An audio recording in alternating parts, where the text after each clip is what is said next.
என்ன பேருமா? பவித்ரா.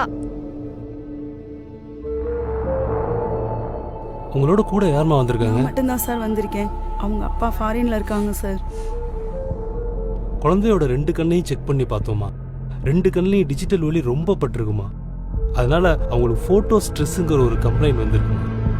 ஃபோட்டோ ஸ்ட்ரெஸ்னா உங்களுக்கு தெரியாது, ஆனால் பாதிப்பு அதிகமாக இருக்கு.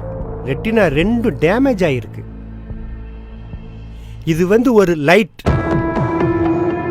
லைட்டை இப்படியே பார்த்துக்கிட்டு இருந்தா என்ன ஆகுமா? கண்ணு பார்வை ரொம்ப குறைஞ்சு போச்சுமா. என்ன சார் என்னென்னமோ சொல்றீங்க சார்? எப்படியாவது பொண்ணோட பார்வை கொண்டு வந்துருங்க சார். எவ்வளவு பணம் செலவானாலும் பரவாயில்ல சார். எவ்வளோ ஈஸியா சொல்லிட்டீங்கம்மா. ரூபாயை கொடுத்து சரி பண்ணிட முடியுமா?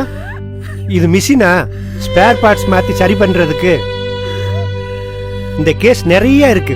ஒரு நாளைக்கு 5 கேஸ் வந்துகிட்டு இருக்கு.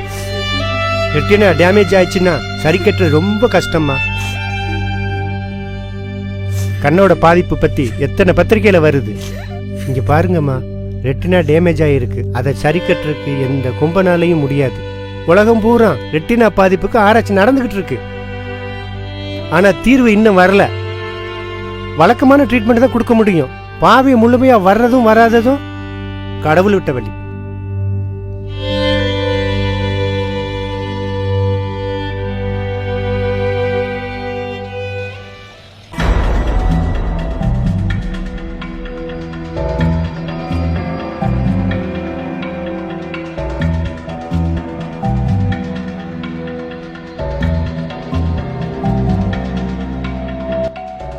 ஸ்மார்ட் போன்கள் குழந்தைகளின் பார்வையிலிருந்து இந்த மண்ணில் புதைக்கப்பட வேண்டும்.